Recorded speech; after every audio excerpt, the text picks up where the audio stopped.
नमस्कार साथियों, एक बार पुनः आप सभी का स्वागत है हमारे YouTube चैनल MCQ स्क्वायर में।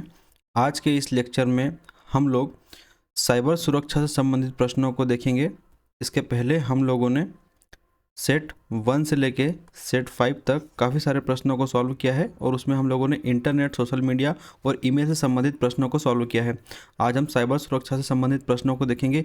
आज का लेक्चर काफ़ी इंपॉर्टेंट होने वाला है, तो इसे आप अंत तक ज़रूर देखें, क्योंकि आज के लेक्चर से आप मान के चलिए कि कम से कम 4 से 5 क्वेश्चन आपके बनने वाले हैं। काफ़ी इंपॉर्टेंट है, बहुत यूनिक क्वेश्चन है। और साथियों चलिए शुरू करते हैं आज का ये लेक्चर। क्लिक जैकिंग क्या है? हमारा पहला क्वेश्चन है, क्लिक जैकिंग क्या है? वेब प्रयोक्ताओं को गोपनीय जानकारी प्रकट करने के लिए फुसलाने वाली एक दुर्भावनापूर्ण तकनीक। एक बीट सेकंड में डाटा भेजने और प्राप्त करने वाला एक साधन। कंप्यूटर इंजीनियरिंग का एक रूप। किसी छवि को मॉनिटर पर देखने के लिए प्रयुक्त एक अंकीय प्रक्रिया। ठीक है, तो इसका जो सही उत्तर है वो है ऑप्शन ए। वेब प्रयोक्ताओं को गोपनीय जानकारी प्रकट करने के लिए फुसलाने वाली एक दुर्भावनापूर्ण तकनीक। ठीक है, क्लिक जैकिंग जो शब्द है ये दो शब्दों से मिलकर बना है। एक होता है क्लिक और इस दूसरा है जैकिंग। ठीक है, जैकिंग मतलब हाईजैकिंग। हाईजैकिंग, ठीक है, हाईजैक करना मतलब किसी को अपने वश में कर लेना, और क्लिक करना मतलब माउस का क्लिक। तो क्लिक जैकिंग क्या होती है? ठीक है, क्लिक जैकिंग एक ऐसी हैकिंग की स्टाइल है जिसमें हैकर क्या करता है, हमारा जो वेब पेज होता है उसमें जो हमारी HTML जो स्क्रिप्ट होती है, हाइपर टेक्स्ट मार्कअप लैंग्वेज की जो स्क्रिप्ट होती है, उसके कुछ एलिमेंट्स को क्या करता है, उसके जो भी कुछ एलिमेंट्स होते हैं उनको ये कर देता है इनविजिबल। ठीक है, और इनविजिबल करने के बाद में जब हम उस पर गलती से क्लिक कर देते हैं तो उसमें एक हैकर अपना मेलिशियस कोड डाल देता है, और ये मेलिशियस कोड जो है हमारे कंप्यूटर को इन्फेक्ट कर देता है, और बाद में ये हमारे जो सिस्टम से इंफॉर्मेशन है वो चुरा लेता है। तो इस प्रकार वेब प्रयोक्ताओं की गोपनीय जानकारी प्रकट करने हेतु फुसलाने वाली एक दुर्भावनापूर्ण तकनीक है। ठीक है, इसमें हमसे धोखे से क्लिक करवाया जाता है, इसलिए इसे कहते हैं क्लिक जैकिंग। तो काफ़ी महत्वपूर्ण क्वेश्चन है और ये टर्मिनोलॉजी भी काफ़ी महत्वपूर्ण है, इसको याद रखना है। आगे चलते हैं। वायरस एक ऐसा प्रोग्राम है जिसे कंप्यूटर के सामान्य कामकाज में हस्तक्षेप करने के लिए बनाया गया है।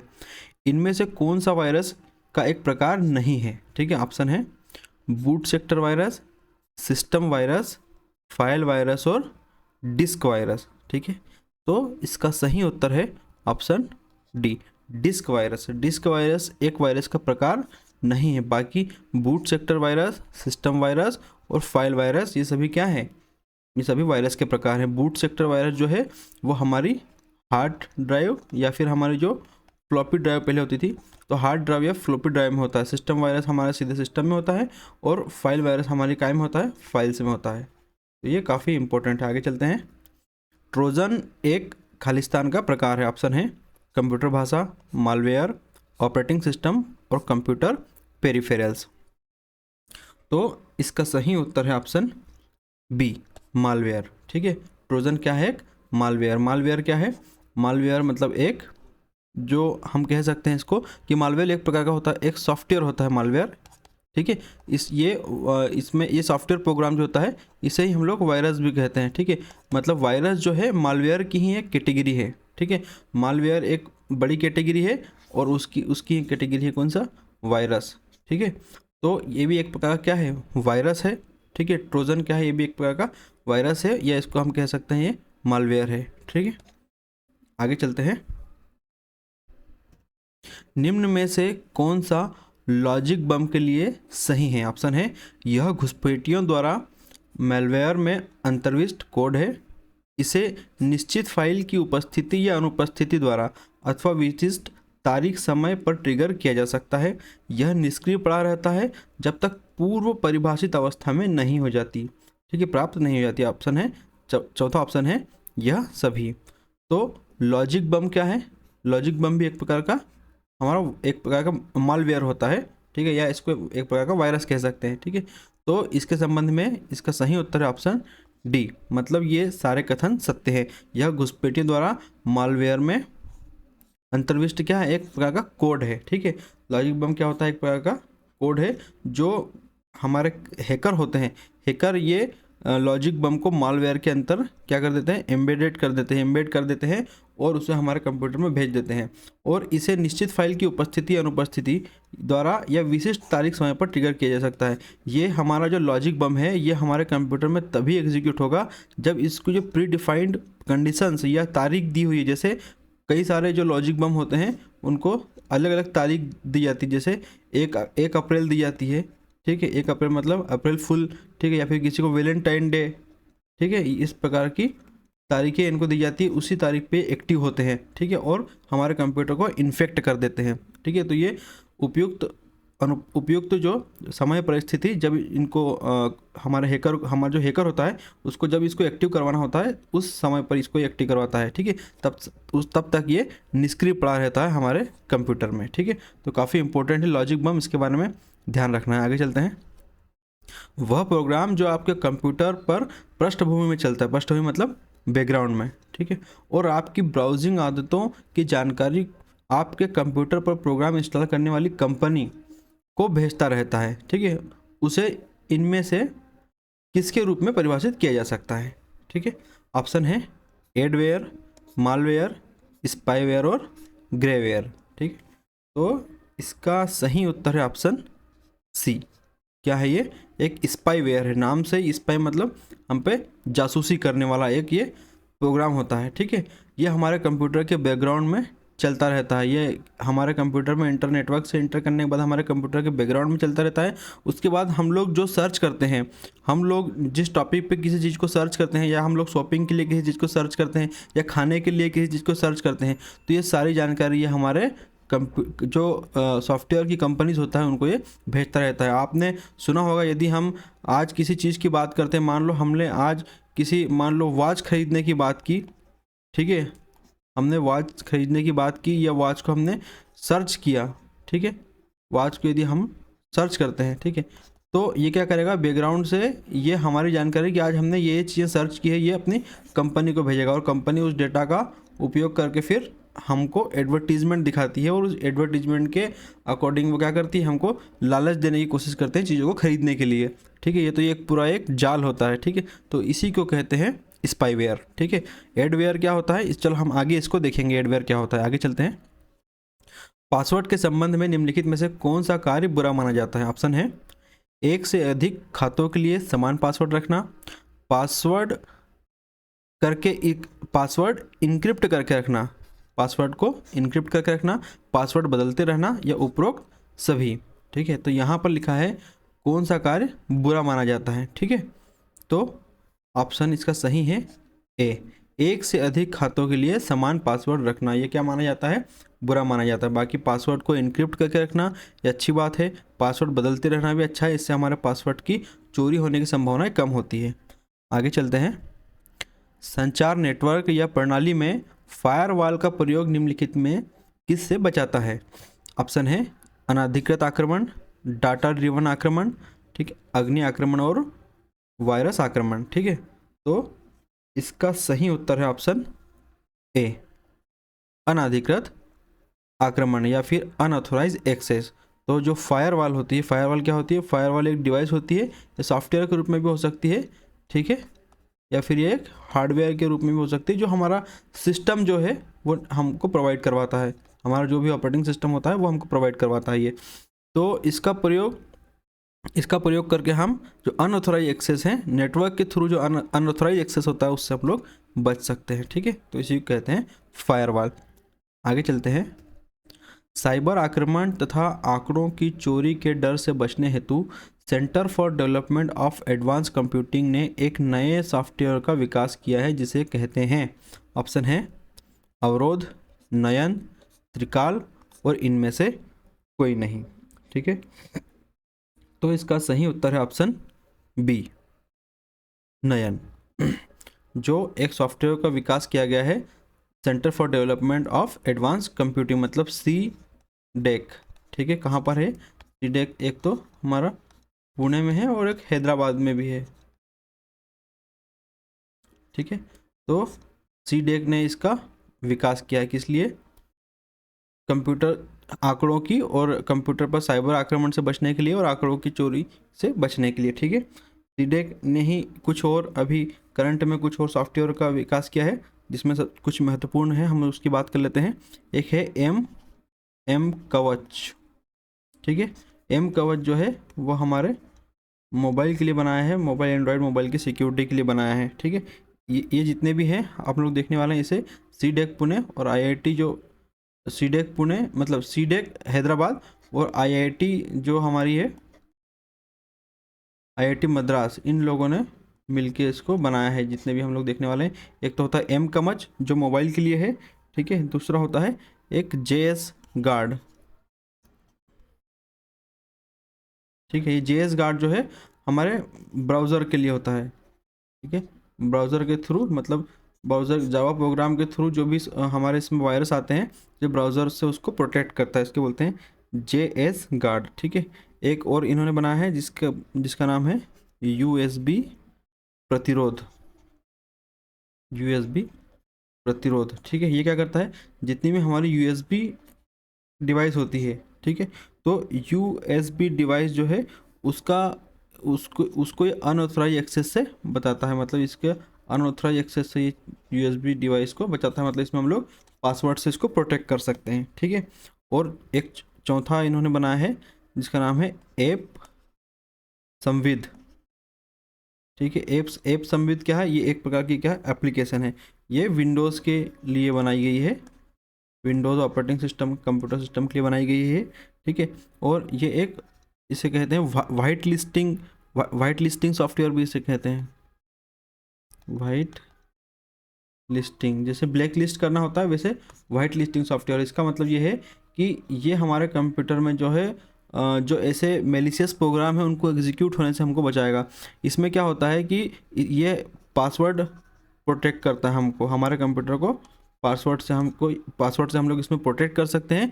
और हम उन सॉफ्टवेयर की इसमें एक लिस्ट बना सकते हैं जो केवल हमारे कंप्यूटर में एग्जीक्यूट हो सकते हैं, और इस प्रकार से हम हमारे कंप्यूटर में अननोन प्रोग्राम्स के एग्जीक्यूट होने से बचा सकते हैं। इसलिए इसको बोलते हैं वाइट लिस्टिंग, मतलब ये एक सॉफ्टवेयर की हम लोग लिस्ट बना सकते हैं कि यही सॉफ्टवेयर हमारे कंप्यूटर में एग्जीक्यूट बस हो सकते हैं। तो ये सारे जो है सुरक्षा उपाय सीडेक द्वारा बनाए गए हैं, तो इसको ध्यान रखना है। एम कवच, जेएस गार्ड, ठीक है, यूएसबी प्रतिरोध और ऐप संविद, ठीक है, इसे ध्यान रखना है।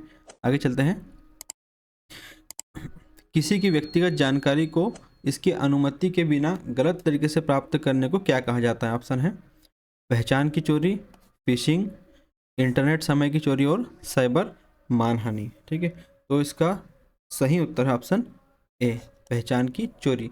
किसी की व्यक्तिगत जानकारी को उसकी अनुमति के बिना गलत तरीके से प्राप्त करना क्या होता है?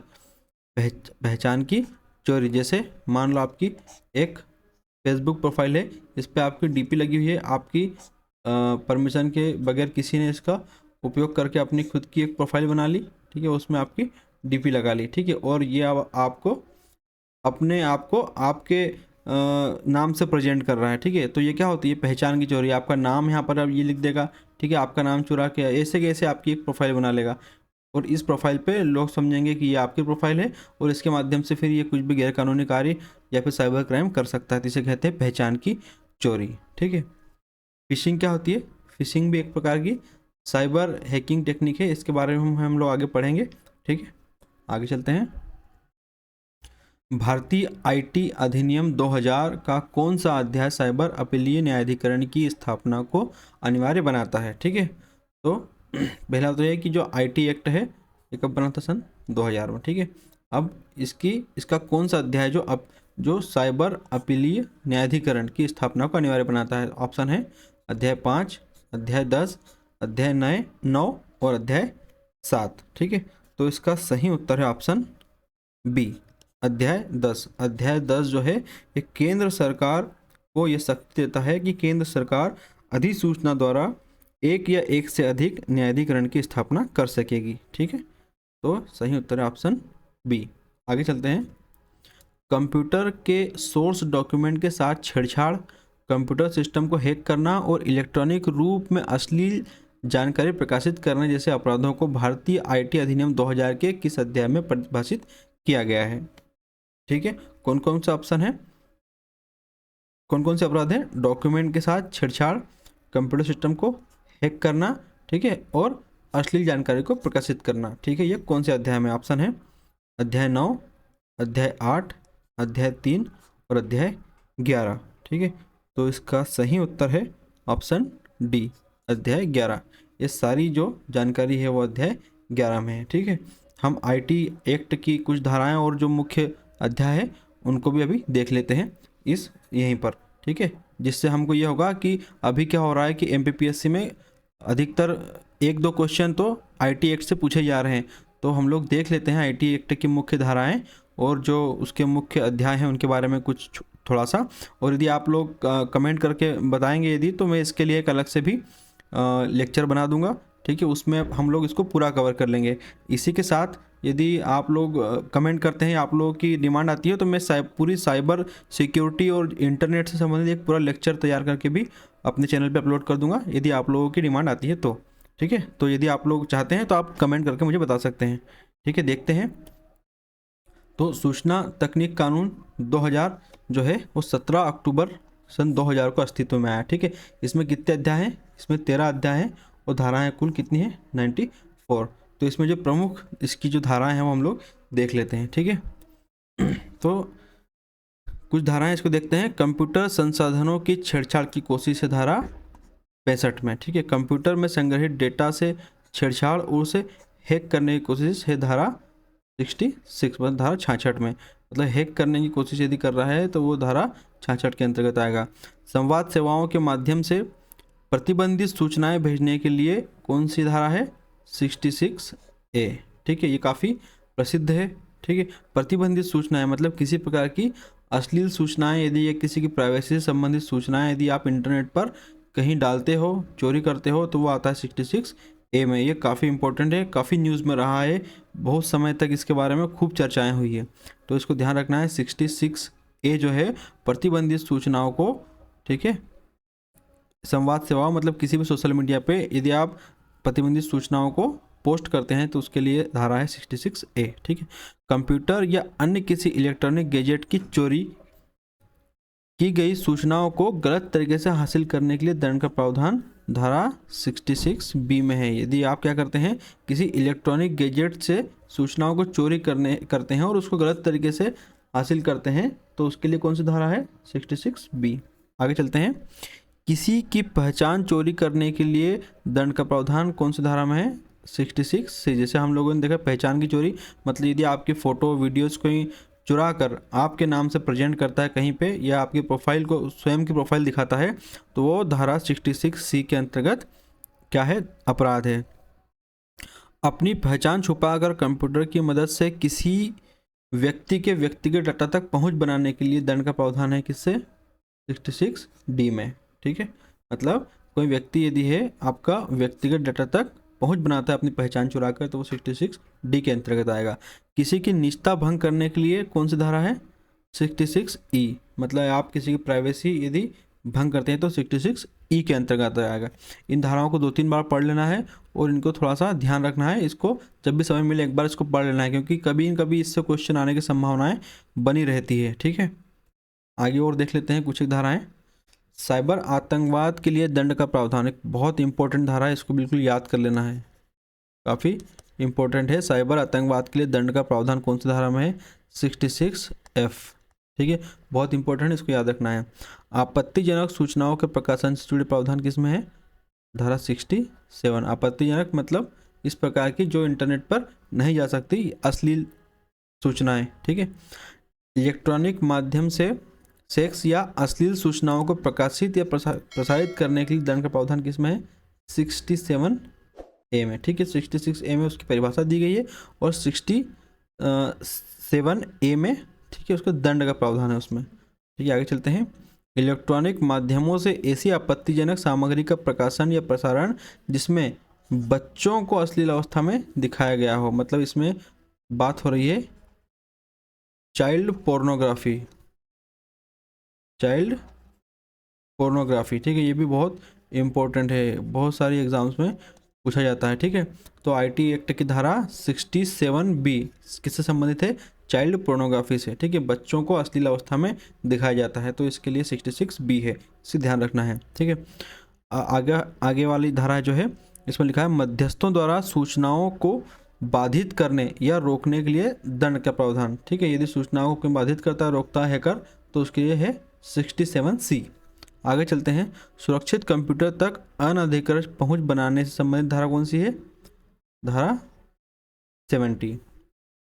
डेटा या आंकड़ों को गलत तरीके से पेश करना, यह है धारा 71। किसी डेटा और आंकड़ों को क्या करना? गलत तरीके से पेश करना, या तोड़ मोड़ के पेश करना, या अलग किसी फॉर्म में पेश करना जिस फॉर्म में वो है उसके अलावा। आपसी विश्वास और निजता को भंग करने से संबंधित कौन सा है? 72A, ठीक है। यदि आप पर किसी ने विश्वास करके कुछ डेटा आपको दिया है, ठीक है, या आपको किसी ने विश्वास करके कुछ चीज़ें उसकी दी है, तो आप यदि उसको गलत उपयोग करते हैं तो उसके लिए धारा है 72A, ठीक है। कॉन्टैक्ट की शर्तों का उल्लंघन कर सूचनाओं को सार्वजनिक करने से संबंधित प्रावधान किसमें है? 72A में। यदि आपने किसी से कॉन्ट्रैक्ट किया है और उसके बाद भी आप यदि उसका उल्लंघन करते हैं, सूचनाओं को आप क्या करते हैं? प्रकाशित करते हैं या कहीं फैलाते हैं। जैसे ये मुख्य रूप से कंपनीज़ के लिए ज़्यादा इंपॉर्टेंट होता है, ठीक है, क्योंकि कंपनीज़ में क्या होता है, कंपनीज़ में बहुत सारे एम्प्लॉय जो होते हैं, कंपनी की इंटरनल जो चीज़ें होती हैं उनको क्या कर देते हैं? बाहर पब्लिश कर देते हैं, इसलिए इससे कंपनी का बहुत नुकसान भी हो सकता है, ठीक है। तो वो पहले क्या करते हैं? उनसे कॉन्टेक्ट करते हैं कि यहाँ पर आप जो यहाँ की जो गोपनीय जानकारी है उसको आप कहीं पर भी प्रकाशित नहीं करेंगे। लेकिन यदि कोई ऐसा करता है तो वो धारा 72A में एक अपराध माना जाता है, ठीक है। फर्जी डिजिटल हस्ताक्षर, फर्जी डिजिटल हस्ताक्षर का प्रकाशन कायम है धारा 73 में। ये भी काफ़ी इम्पोर्टेंट है, ठीक है। डिजिटल हस्ताक्षर की बात भी ये करता है, ठीक है। इसमें सबसे महत्वपूर्ण एक बात यह है कि सूचना तकनीकी कानून की धारा 78 इसमें लिखा गया है कि इंस्पेक्टर स्तर के पुलिस अधिकारी को इन मामलों की जांच का अधिकार हासिल है। मतलब इन मामलों की जांच का अधिकार जो है इंस्पेक्टर स्तर का अधिकारी करेगा, उससे नीचे का अधिकारी नहीं करेगा। ये भी काफ़ी इंपॉर्टेंट है, इसे बिल्कुल ध्यान रखना है। इसमें से कोई सा भी क्वेश्चन बन सकता है। पिछले सालों में भी IT एक्ट जो है, इंफॉर्मेशन टेक्नोलॉजी एक्ट 2000 से काफ़ी क्वेश्चन बने हैं, ठीक है। तो अब देखते हैं अगला क्वेश्चन। निम्नलिखित में से कौन सा एक उपाय नहीं है जिससे एक वायरस आपके कंप्यूटर को संक्रमित कर सकता है? ऑप्शन है अन्य उपयोगकर्ताओं के साथ संगीत संचिकाएं, मतलब फाइल्स। देखिए ऐसे वर्ड आते हैं, संचिकाएं। संचिकाएं किसे कहते हैं? फाइल्स को। फाइल्स या छवियां साझा करना, ठीक है। प्रलेख और PDF संचिकाएं बनाना, स्पैम ईमेल या ईमेल संलग्नक खोलना। संलग्नक क्या होता है? संलग्नक मतलब अटैचमेंट, ठीक है। संलग्नक मतलब अटैचमेंट। ईमेल या ईमेल संलग्नक खोलना, निःशुल्क गेम्स, टूलबार्स, मीडिया प्लेयर्स व अन्य प्रणाली उपयोगिताओं को डाउनलोड करना, ठीक है। पूछा है क्या? निम्नलिखित में से कौन सा एक उपाय नहीं है, या फिर इसको आप बोल सकते हैं एक माध्यम नहीं है जिससे एक वायरस आपके कंप्यूटर को संक्रमित कर सकता है, ठीक है। तो इसका सही उत्तर है ऑप्शन B, प्रलेख और PDF संचिकाएं बनाना। यदि आप अपने आपके कंप्यूटर में यदि आप फोल्डर और फाइल्स बनाते हैं तो इससे आपके कंप्यूटर में वायरस आने की संभावनाएं नहीं रहती हैं। आपके कंप्यूटर में वायरस आने की संभावनाएं तभी होगी जब आपका कंप्यूटर जो है वो नेटवर्क से जुड़ा होगा, या तो आप किसी चीज़ को शेयर करेंगे या डाउनलोड करेंगे, ठीक है। तो जैसे आप यहाँ पर ईमेल खोल रहे हैं तो ईमेल खोलने से आ सकता है, ठीक है। गेम डाउनलोड कर रहे हैं, टूलबार डाउनलोड कर रहे हैं, मीडिया प्लेयर डाउनलोड कर रहे हैं, इससे भी आ सकता है, ठीक है। या आप किसी से फाइल फोल्डर्स को क्या कर रहे हैं? शेयर कर रहे हैं या डाउनलोड कर रहे हैं, उससे भी आ सकता है। लेकिन PDF या फाइल्स बनाने से ये नहीं आता, तो इसका ऑप्शन सही है B, ठीक है। आगे चलते हैं।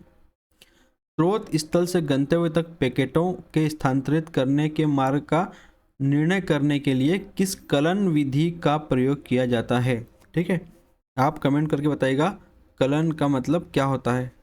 ठीक है, ऑप्शन है निर्देश मार्ग, पथ निर्धारण, चयन और निर्देशन। इस प्रकार के प्रश्न यदि आपको दिखे, आपको यदि कुछ नहीं समझ में आए तो आपको तुरंत इंग्लिश में वहाँ पर एग्ज़ाम में देख लेना चाहिए। ठीक है, क्योंकि आप इसका नाम जब सुनेंगे तो आपकी जो इसमें सोचने की जो स्थिति, सोचने की जो प्रक्रिया है बिल्कुल बदल जाएगी। जैसे मार्ग निर्देश, अब आपको नाम बताऊंगा मैं तो आप समझ जाएंगे कि ये क्या है। इसे कहते हैं राउटिंग। ठीक है, मार्ग निर्देशन मतलब राउटिंग। ठीक है, तो इसका सही उत्तर है ऑप्शन ए, क्या? राउटिंग। राउटिंग के माध्यम से पैकेटों को हम लोग क्या करते हैं, स्थानांतरित करने के मार्ग का निर्णय करते हैं। राउटिंग का मतलब क्या होता है कि पैकेट जो हमारा डेटा पैकेट हमारा इंटरनेट पर जो हमारा डेटा है वो पैकेट के माध्यम में एक जगह से दूसरी जगह ट्रेवल करता है, ठीक है। हम किसी भी फाइल, जो भी हम लोग फाइल भेजते हैं, ऑडियो वीडियो जो भी भेजते हैं, फोटो भेजते हैं, तो हमारा डेटा है जो स्मॉल पैकेट्स के रूप में, डेटा पैकेट्स के रूप में ट्रांसफ़र होता है, ठीक है। इसमें ये 010101 के फॉर्म में होता है हमारा पैकेट, ठीक है। अब ये पैकेट किस रूट को फॉलो करेंगे, मतलब मार्ग का निर्णय करने का काम कौन करता है, ये करता है हमारा राउटिंग। राउटिंग और कलन का मतलब होता है, ये भी आपको बता ही देता हूँ मैं, कलन का मतलब होता है हमारी एल्गोरिदम, ठीक है। एल्गोरिदम को क्या कहते हैं, कलन। तो जो पैकेट को स्थानांतरित करने के लिए मार्ग का निर्णय जो करती है वो राउटिंग एल्गोरिदम के माध्यम से होता है, ठीक है। जो भी बेस्ट रूट रहेगा उसके माध्यम से हमारे पैकेट जो है वो एक जगह से दूसरी जगह ट्रांसफ़र होते हैं, ठीक है। तो आगे चलते हैं। कौन सा बैकअप के बारे में सही नहीं है? ऑप्शन है कंप्यूटर फाइलों की सटीक प्रतिलिपि, यह कारोबार के निरंतर योजना का हिस्सा है, ठीक है। पीसी को नियमित रूप से बैकअप की आवश्यकता नहीं होती, है ना। साइट, ऑफ साइट और ऑन साइट पर बैकअप अधिक फायदेमंद होते हैं, ठीक है। तो इसमें पूछा है कि बैकअप के बारे में कौन सा सही नहीं है, तो इसका सही उत्तर है ऑप्शन सी, ठीक है। क्यों सी क्यों सही है? क्योंकि पीसी को नियमित रूप से बैकअप की आवश्यकता होती है, ठीक है। यहाँ पर लिखा कि नहीं होती है, ठीक है। बाकी कंप्यूटर फाइलों की सटीक प्रतिलिपि बनती बैकअप में, बिल्कुल सही है, ठीक है। यह कारोबार मतलब किसी भी बिजनेस या योजना की निरंतरता का हिस्सा होता है, ठीक है। आपको डेटा का बैकअप आपका लेके रखना चाहिए। यदि आप डेटा का बैकअप लेके नहीं रखेंगे और किसी प्रकार का मान लो क्रैश होता है सिस्टम, तो आपका सारा डेटा लॉस हो जाएगा, ठीक है। तो इसीलिए इसे कहते हैं कि एक तो ऑफ साइट और ऑन साइट, ये दोनों बैकअप होना चाहिए। मतलब एक तो इंटरनेट पे भी हमारा बैकअप होना चाहिए और एक हमारे पास फिजिकल बैकअप भी उसका होना चाहिए। आगे चलते हैं। निम्नलिखित में से कौन सा एक नेटवर्क सुरक्षा सिस्टम है जो पूर्व निर्धारित सुरक्षा नियमों के आधार पर आगामी और निर्गामी नेटवर्क यातायात को मॉनिटर और नियंत्रित करता है? आगामी मतलब होता है इनकमिंग, ठीक है, और निर्गामी मतलब होता है आउटगोइंग, ठीक है। तो हमारा इनकमिंग और आउटगोइंग जो नेटवर्क यातायात होता है उसको मॉनिटर करने का काम कौन करता है? ऑप्शन है एंटीवायरस, स्पाईवेयर, फायरवॉल और सर्च इंजन, ठीक है। तो इसका सही उत्तर है ऑप्शन सी, फायरवॉल। फायरवॉल क्या होता है? फायरवॉल एक सिक्योरिटी सिस्टम है जो हमारे कंप्यूटर में जो नेटवर्क होता है कंप्यूटर का, उसको अनधिकृत एक्सेस से बचाता है, हमारे नेटवर्क को अनधिकृत एक्सेस करने से रोकता है। आगे चलते हैं। कंप्यूटर सिस्टम में अधिक पूर्ण स्कीमों, ठीक है, इस प्रकार से क्वेश्चंस में लिखा आता है ताकि आपको इसमें से कुछ भी समझ नहीं आएगा। क्या अधिक पूर्ण स्कीमों, इंग्लिश में लिखा रहेगा कंप्लीट प्रोटेक्शन स्कीम, ठीक है। तो इसे आप इंग्लिश में पढ़ेंगे तो ज़्यादा अच्छे समझ में आएगा। कंप्यूटर सिस्टम में कंप्लीट प्रोटेक्शन स्कीम के अभाव में मदों को संरक्षित करने के लिए निम्नलिखित में से इसका प्रयोग किया जाता है? ऑप्शन है digital certificate, digital signature, password या टोकन, ठीक है। तो इसका सही उत्तर है ऑप्शन सी, पासवर्ड। यदि आपके पास कंप्लीट प्रोटेक्शन स्कीम नहीं है तो इसमें आप पासवर्ड का यूज़ करके क्या कर सकते हैं, अपने कंप्यूटर को अधिक सुरक्षित बना सकते हैं, ठीक है।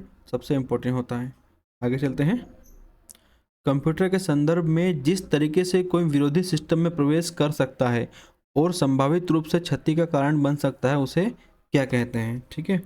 ऑप्शन है attack surface, attack signature, attack pattern और अटैक पाथ, ठीक है।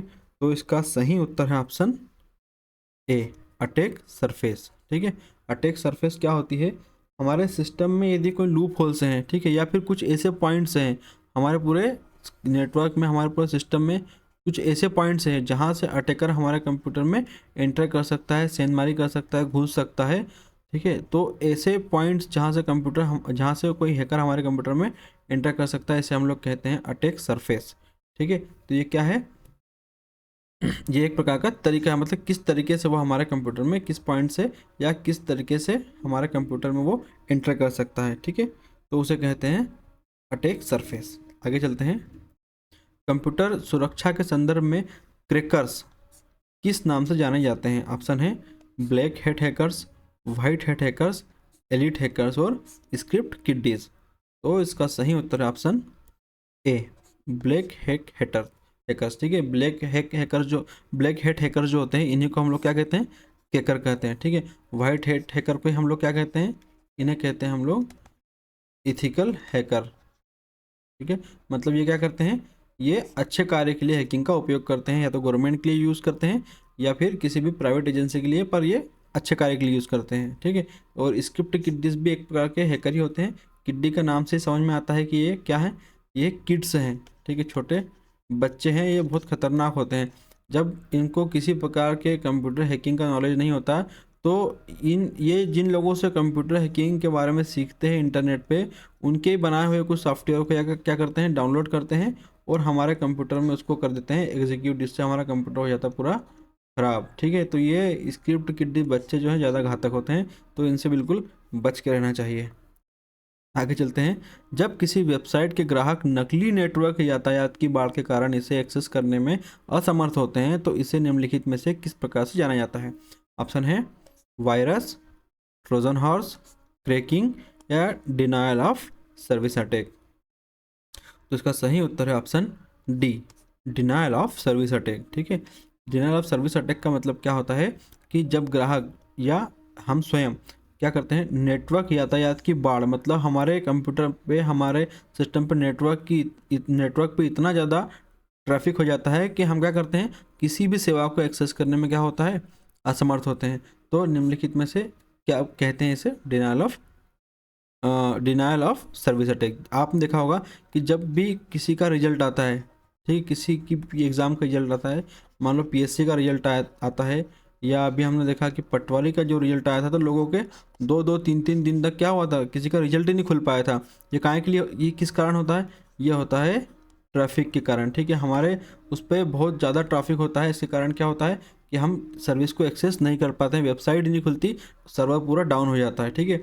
तो यदि कोई हैकर जो है उसे हमें सर्विस एक्सेस करने से, यदि सर्विस एक्सेस नहीं करने देना है, तो वो क्या करेगा, वो नकली नेटवर्क क्रिएट कर देगा हमारे नेटवर्क में और हमको सर्विस एक्सेस करने से वो वंचित रख देगा। तो इसे कहते हैं डिनायल ऑफ सर्विस अटैक। आगे चलते हैं। देखिए ये काफ़ी इंपॉर्टेंट है, इस प्रकार के टर्म जो जैसे ट्रोजन हॉर्स है, वायरस, क्रैकिंग है, ठीक है, काफ़ी इंपॉर्टेंट है। तो यदि आप लोग चाहते हैं कि इस पे एक अलग से लेक्चर बनाना चाहिए, तो आप मुझे कमेंट करके बता सकते हैं। तो ये पूरा जो इंटरनेट पे जितनी भी शब्दावलियाँ हैं, क्रैकर, जितने प्रकार के हैकर क्रैकर होते हैं, ठीक है, जितने प्रकार की शब्दावलियाँ हैं, उन सभी का एक हम कंप्लीट लेक्चर बना देंगे। यदि आप लोगों की डिमांड आती है, तो यदि आप लोग चाहते हैं तो कमेंट में बिल्कुल बता सकते हैं, ठीक है। तो हम उस पर एक सेपरेट लेक्चर बना देंगे। आगे चलते हैं। कंप्यूटर के क्षेत्र में वायरस का मतलब क्या है। ऑप्शन है vital information resource under seize, very intelligent result until source, viral important record user search, very interchange source under search, ठीक है। तो यहाँ पूछा है वायरस का नाम, ठीक है, यहाँ पूछा वायरस का नाम, ठीक है। तो वायरस का नाम होता है ऑप्शन ए, ठीक है, vital information resource under seize, ठीक है। इसको बिल्कुल ध्यान रखना है, एक जैसे ऑप्शन दिए जाएंगे कंफ्यूज करने के लिए, और वहाँ पर हम लोग कंफ्यूज होकर गलत उत्तर लगा देते हैं। तो बिल्कुल जो बहुत इंपॉर्टेंट इस प्रकार के एब्रीविएशन है उनको बिल्कुल अच्छे से याद करना है। आगे चलते हैं। पहला कंप्यूटर वायरस कौन सा है। ऑप्शन है फिलिप, क्रीपर, मेलिसा और पेचकॉम। तो इसका सही उत्तर है ऑप्शन बी, क्रीपर। क्रीपर क्या है, पहला कंप्यूटर वायरस है। आगे चलते हैं।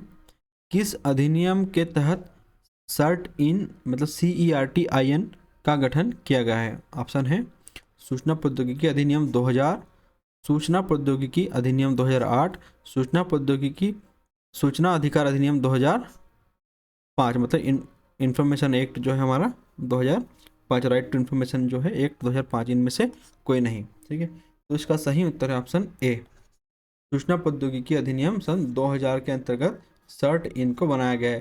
सर्ट इन क्या है, सर्ट इन जो है मिनिस्ट्री ऑफ इलेक्ट्रॉनिक और इंफॉर्मेशन टेक्नोलॉजी है, इसके अंतर्गत ये एक डिपार्टमेंट है सर्ट इन, जो क्या करता है, हमारे देश में साइबर सुरक्षा और साइबर अटैक्स के जो थ्रेट होते हैं उनसे निपटने के लिए कार्य करता है, ठीक है। इसे कहते हैं सर्ट इन। इसका पूरा नाम है कंप्यूटर ठीक है, emergency computer emergency response computer emergency response team, CERT In, ठीक है, और इनका मतलब होता है इंडिया, ठीक है। तो इसका फुल फॉर्म है computer emergency response team, CERT In, ठीक है, काफ़ी इंपॉर्टेंट है, ध्यान रखना है। आगे चलते हैं। ऐसे वायरस जो समय बीतने पर या किसी खास तारीख को चलते हैं कहलाते हैं। ऑप्शन है boot sector virus, macro virus, time bomb या ट्रोजन, ठीक है। तो इसका सही उत्तर है option C, time bomb. Time bomb क्या होता है? टाइम बम भी जो है एक प्रकार के लॉजिक बम हमने देखा था स्टार्टिंग में, वही एक प्रकार के लॉजिक बम होते हैं। ये भी किसी विशेष टाइम, ठीक है, या विशेष डेट पर हमारे कंप्यूटर में एग्जीक्यूट होते हैं, और ये भी किसी मालवेयर के माध्यम से हमारे कंप्यूटर में एंटर करते हैं, ठीक है। जो हैकर हैं वो क्या करते हैं, मालवेयर में इनबिल्ट करके जो ये होते हैं टाइम बम, उनको हमारे कंप्यूटर में भेज देते हैं, और ये उस समय का इंतज़ार करते हैं जब इनको एग्जीक्यूट होना है, और जब इनके एग्जीक्यूट होने का समय आता है तो ये ऑटोमेटिक क्या होते हैं, ट्रिगर होकर हमारे कंप्यूटर में एग्जीक्यूट हो जाते हैं, और हमारे कंप्यूटर को ये नष्ट कर देते हैं। अब आगे चलते हैं। वह सॉफ्टवेयर जो उपयोगकर्ता के ऑनलाइन होने पर, ठीक है, बैनर या पॉपअप के रूप में बार बार दिखाई देता है कहलाता है। ऑप्शन है विंडोवेयर, एडवेयर, फ्रीवेयर और शेयरवेयर। इसका सही उत्तर है ऑप्शन बी, एडवेयर, ठीक है। एडवेयर जो होता है हम जब किसी भी वेबसाइट को, आपने देखा होगा, हम किसी भी वेबसाइट पर सर्च करते हैं या किसी एप्लीकेशन पे जाते हैं, तो यहाँ नीचे ऊपर बहुत सारे ऐसे आपको दिखेंगे यहाँ पर एडवर्टीजमेंट, जिसकी हमको कोई ज़रूरत नहीं है, और बार बार यहाँ से कोई पॉपअप इधर से आ रहा है, एक पॉपअप इधर से आ रहा है, और ये इनकी कोशिश होती है कि हम उस पर क्लिक कर दें। क्यों? क्योंकि जब हम इनको क्लिक करेंगे इन एडवर्टीजमेंट को, तो जिन्होंने इस एडवर्टीजमेंट को लगाया है उनको यहाँ पे कुछ पैसे मिलेंगे, ठीक है, कुछ अमाउंट उनको कंपनी उस पर देती है क्लिक करने पर। तो ऐसे सॉफ्टवेयर जिनके माध्यम से ये सब कारीगरी की जाती है इसे कहते हैं एडवेयर, ठीक है। एडवेयर के माध्यम से हम लोग जो एडवर्टीजमेंट और बैनर जो देखते हैं, पॉपअप बैनर और एडवर्टीजमेंट, ये सब एडवेयर के माध्यम से आते हैं, ठीक है। निम्नलिखित में से कौन सा मालवेयर वायरस अपनी स्वयं की कॉपी बना सकता है, ठीक है। ऑप्शन है स्पाईवेयर, ट्रोजन हॉर्स, वार्म या कीलॉगर, ठीक है। तो इसका सही उत्तर है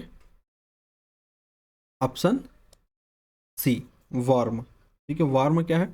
वार्म एक प्रकार का वायरस होता है जो अपनी स्वयं की क्या बना लेता है, कॉपी बना लेता है, ठीक है। तो ठीक है, ये हुए हमारे आज के प्रश्न, ठीक है। तो साथियों, आज हमने काफ़ी इंपॉर्टेंट प्रश्नों को डिस्कस किया है, तो इन सभी प्रश्नों का आपको ध्यान रखना है इसमें, और हम आप लोगों की यदि डिमांड आती है तो एक सेपरेट लेक्चर बना देंगे जिसमें जितनी भी टर्मिनोलॉजी है इस प्रकार की, जैसे स्पाईवेयर क्या होता है, ट्रोजन हॉर्स क्या होता है, वार्म क्या होता है, कीलॉगर, ठीक है।